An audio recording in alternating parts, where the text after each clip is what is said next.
What's up guys? Kumusta kayo? Nandito tayo ngayon sa Kuala Lumpur, Malaysia. So pakita ko sa inyo ang magandang view mula Burj Khalifa ng Dubai. It is a KLCC.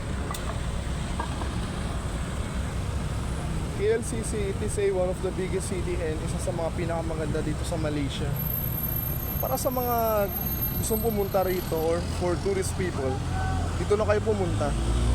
Di rin ganun kamahal, di rin ganun kamura, so it's affordable for everyone. Pakita ko sa inyo mga magandang buildings, guys.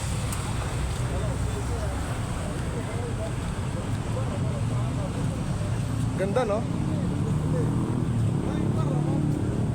This building.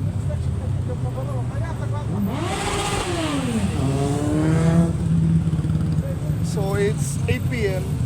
ng gabi. Tour ko muna kayo ng sandali. Meron tayong dito mga ito. Pwede kayo mag-rent dito. So it's 10 ringgit for 20 minutes. Pero mabait naman sila. Nagpapa-discount naman eh. Dito pala guys, pag pumunta kayo sa area na to, marami kayong makikita mga taga-picture dito. So it's 10 ringgit actually. You can only select one picture. Pwede kayong magpa-picture ng as long as many you want. Pero isa lang talaga yung masiselect nyo. Kung gusto nyo ng marami pa, ididagdag lang kayo ng 10 ringgit pa. Pero kami naman, mabait yung taga-picture sa amin kanina. So 5 lang binigay namin. Pumayag naman siya. So it depends kung friendly yung tao. Tapos ang isa, sinend niya free, so dalawa. Ang isang picture, sinend talaga nilang free, so di bali 2 lahat. Dito marami mga tourist people eh, like mga white, mga black, mga Indians na tulad namin, or mga taga Middle East like Arabian. Diyan sila nagpapapicture lahat eh. Kaya pag pumunta kayo guys, dito rin kayo magpapicture. Magagandang views ito lahat eh. No problem with this. Binibigyan ko na kayo ng suggestion. Yung mga iba dyan, yung mga wala pang knowledge dito, like, saan ba kaya pwede gumala sa Malaysia, sa Kuala Lumpur especially? Ano kaya magandang mga galahan doon? Saan kaya pwede magpa-picture? Kasi pag pumunta tayo sa mga galahan, usually, di ba, ang unang pumapasok sa isip natin is tayo magpa-picture, magpagawa ng video. Kasi minamay din natin yan, di ba? Pinopost natin yan na we went there, or nag-travel kami dito with family, or with relatives, or with friends. So dito maganda.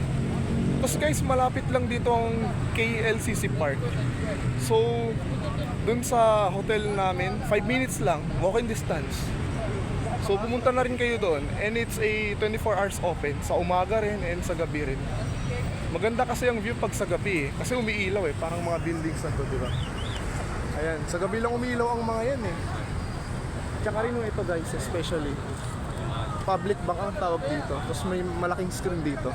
Tandaan nyo pag pumunta kayo rito, may makikita ko yung isang malaking screen. Tapos ito yung bank nila dito. Marami pala dito mga bike, no? 10 ringgit lang.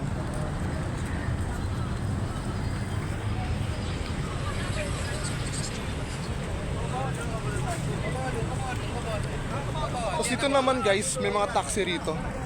Meters lahat yan. Sa mga gusto mag-transportation, di nyo na kailangang problemahin yan. Kasi lahat meron dito. Alam kasi nila na marami mga tourist people na napunta rito. Yan, mga magandang tao rito. Magandang view. Malinis, diba? Clean na clean yung environment. Dapat talaga ganun. Tapos dito naman guys, may jeep dito. Bus pala. Ayan, kunwari gusto nyo mag half city tour or gusto nyo sumakay ng mga bus, dito kayo pipila. Ito yung waiting area. Hindi mo na kailangan mag-book dito guys. O nga pala, gumagana dito ang cash in. Kaya pag pumunta kayo rito, hindi na kailangan na like credit card yung para sa international. Kasi sa Singapore, yung mga bus doon eh, hindi sila natanggap ng cash in eh. Natanggap naman sila ng cash in, kaso sobrang mahal nga lang. Pero dito, they don't get extra money. So maganda rito guys. So, mag-dinner muna kami guys kasi it's 8 PM already. So hanggang dito lang muna tayo. See you again tomorrow for the next vlog. Goodbye guys!